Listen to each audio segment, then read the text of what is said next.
Hi, and welcome to this week's episode of Union Free Words of Wisdom. My name is Bob Carroll, your host for today, and the Executive Vice President at Permanent Solutions Labor Consultants. And I want to talk about one of the most basic principles that we teach when we're doing our union awareness class, which is training for supervisors and HR and people in management at the companies we serve. And that most basic principle is understanding and recognizing the signs of union activity, but I want to throw a twist in it because something new's happened over the last few years that's made it a lot more difficult. But obviously, if you have flyers in your plant saying that there's a union meeting, or you find union propaganda laying around your plant at workstations, in break rooms, crumbled up in garbage cans, laying around in the bathroom, outside in your parking lot, that's a no-brainer. You have union activity happening in your building, and you have to start reacting. You got to start communicating. But some of the ones that are harder to find, but if you think about it, it is really common sense, and you're trained, include, let's just say you're a supervisor. You're a supervisor walking through the plant, and you see a large group of your employees gathered having a conversation when they're supposed to be working. As soon as they see you, they scatter. Well, guess what? They're talking about something they don't want you to know about, which more than likely, if morale is down, could be union activity. Another sign is you notice new factions in your facility. You have new groups of people that are hanging out together that you never would have imagined hung out together before. Or the opposite. You have people that were really, really tight, and now all of a sudden they're kind of ostracized. Well, that's because the union doesn't want you to know that they're organizing. First of all, the odds of you finding the flyers or the propaganda in your plant before a petition is filed is very, very rare. The union does not want you to know they're organizing. So what they do is they start with a small group of employees called the Internal Organizing Committee, who usually approach the union and ask for help when morale is down and conditions aren't satisfactory to them. And remember this, money is never at the top. Very, very rarely is money at the top of the list. In fact, it's usually towards the bottom. It's usually a breakdown in communication or fairness and consistency in the way they're treated. And so the unions will have these different factions all of a sudden, and you can actually, if you're paying attention, notice the change. Another sign would be when your employees all of a sudden have an interest in the rules. You know, if an employee is all of a sudden asking for a handbook and challenging you on the rules, all of a sudden, someone that's never done it before. So you got to remember, the unions are giving the IOC marching orders, and the IOC is expected to run this campaign. The union is there to assist them. They're not going to put all the hard work into it if the employees are invested. So if an employee all of a sudden is challenging you on the rules, that's a sign. But remember this also, they don't want your handbook just to challenge you on the rules. They want to know the inconsistencies. See, they already know the rules you've been following every day for years. They know those rules. They want to see what's inconsistent and unfair, the way that the handbook is being used, and versus how it's supposed to be used. And they're going to take that information to the union, and the union is certainly going to build a campaign on that fact. And it's something you have to be aware of. Another thing that you may want to look for is brand new.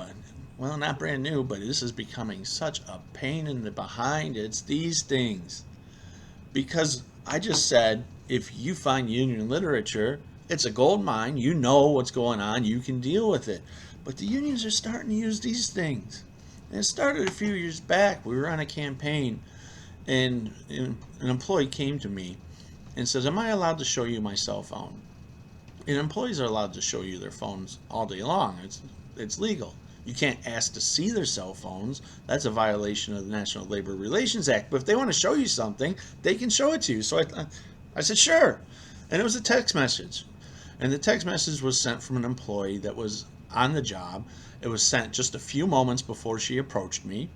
And in the policy, in their handbook, it clearly stated that cell phone use was not allowed. It was a manufacturing environment. It was not allowed to be used while they were working. Unfortunately, the company was very relaxed on this policy, and all day long, we saw people answering text messages, sending text messages, looking at their Facebook accounts, their Instagrams, you name it, we saw it. And there wasn't really much we can do because this employee had every right to send a message because everybody else was sending messages, especially in concerted activity. Well, he sent another message a couple weeks later, and this one it was actually kind of funny to me. I mean, it's not funny, but he sent a message out to, now you gotta remember, it starts as a small group, it grew into a larger group, and he sent it to a much larger group, and you can actually see everyone reach into their pocket, grab their phone at the same time after the message was sent, and look down at their message while they were supposed to be working. That's how sophisticated the unions are. They know and understand what they can get away with. You have to know that as well. And it's getting even worse because now what they're doing on the last campaign I had, they're using closed Facebook groups or closed social media groups. Now that's invite only. You cannot get into that group unless the union wants you in that group. Luckily, the supervisors came to me for advice before they did anything because both of them were about to make major mistakes that I want you to learn from. It's so tempting to ask one of your employees to join that group so that you can get the information. And the supervisor came to me and said, "Hey, Bob, I've known this guy for years. I trust this guy. He's going to do whatever I ask him to do. Everybody out there loves him. He's a great employee. He'll bring us the information." Well, guess what? The union wants your most trusted and loved employees to be on their side. You can't trust anybody in a union campaign. So no, do not ask an employee, no matter how well you think you can trust them. Because if that employee were on the union side and you ask that employee to spy on the union through that website, you have a charge that's so serious that the board could say, "Oh, we don't even need to worry about an election anymore. We're ordering you to go right to the bargaining table." Another instance, a supervisor thought he was being very creative and decided that he was going to create a fake Facebook account using one of the employees' names and join the group so that he could get access. And I said, "No way. Remember what I said, the union knows who they want in that group and who they don't. You don't know who they want in that group and who they don't. You're putting yourself at way too much risk. It's against the law. Don't do it." See, here's the thing though, but if you communicate with your employees, you educate your employees, they will start communicating back to us. Not all employees want a union. The ones that don't want a union are going to want to communicate with us. They're going to want to communicate with supervisors, HRs, the owners of the companies, the CEOs. They're going to want to know what's going on. So when we found out, and eventually an employee did come, and that employee originally that employee was kind of on the fence, and the union invited them in. The employee admitted that they were raised by union parents and was leaning more towards the union until we provided factual evidence. And I challenged all the employees, take these facts to the union. Let the union tell you that these facts are lies, because I had undisputable proof that it was 100% true. That's the key. You win campaigns with facts. And once I did that, this employee came back to me, opened that group up, and shared with me what they were posting about the company. And there was a lot of lies in there about this company, a lot of flat out lies that the union had no idea what they were talking about, but it didn't matter because the employees had the perception that it was true. The employees were leaning towards the union. See, those communications that we had, they worked, and we were able to get ahead of the union. See, we never react to the union. We always get the union to react to us, and that's how you win a union campaign.